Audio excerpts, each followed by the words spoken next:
Ba-da-ba-da-dum. Brain Rot News. Welcome to Brain Rot News. This episode is written, edited, and published by Levi, Develice and Ye-Eun. Today we will be discussing the digital divide in America and how we as a society can counter it.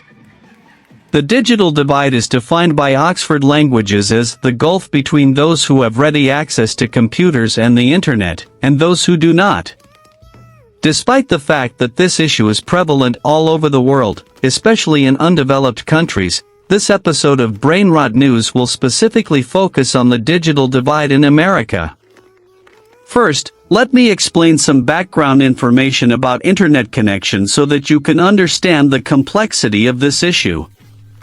The idea of the internet is a principle to expand knowledge freely among connected groups. The internet does this through paths of connected computing devices that can route information to anywhere else in the internet. All devices that want to access the internet need a connection to a local router to create paths to the rest of the internet. Physically, a router needs to connect by an Ethernet cable to a modem or ONT, an optic network terminal, that spreads a connection to nearby devices, meaning the whole system needs the necessary infrastructure to work. Another important aspect of the internet is redundancy. Redundancy for a network means that there are multiple connections to and from each point in a system so that if one pathway fails, the system can continue to function. This connects to the digital divide because pathways take money and resources, which are the main cause of this problem. The problem with the digital divide is accessibility. Many people in underprivileged communities do not have the money or resources to access the internet, so the issue for our policymakers becomes how to efficiently and effectively help those in need. Also, infrastructure is expensive to expand to some rural areas in a country as large as America, which makes the infrastructure for the internet more expensive in rural areas than in urban ones. On top of this, because of an uneven distribution of resources and wealth in America, certain minority groups have less internet access than others, which both stifles diversity on the internet and creates a sort of forced censorship for groups with less connection.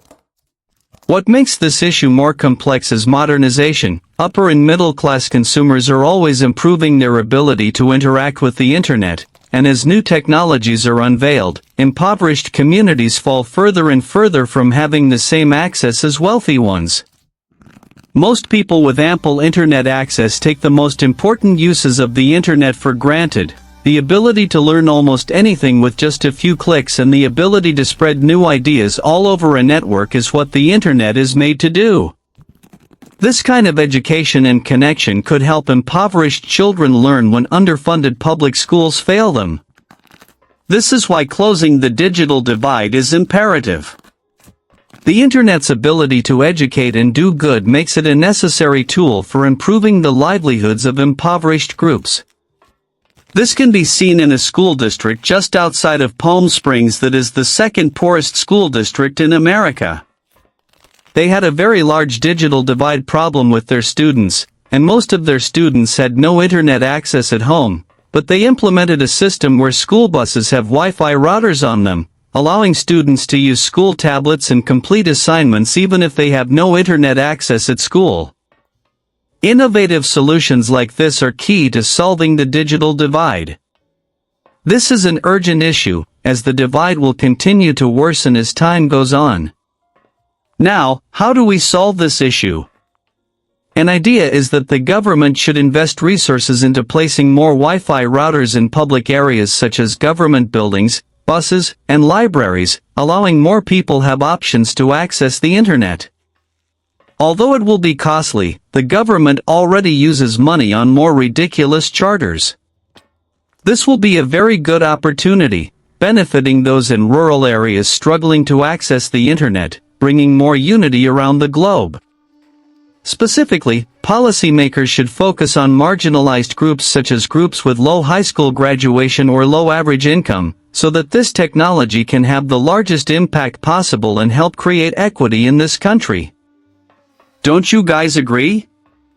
Since you obviously do, make sure to hit that like, smash the notifications, and demolish that subscribe button. Thanks for tuning in, and we'll catch you next time on Brain Rot News.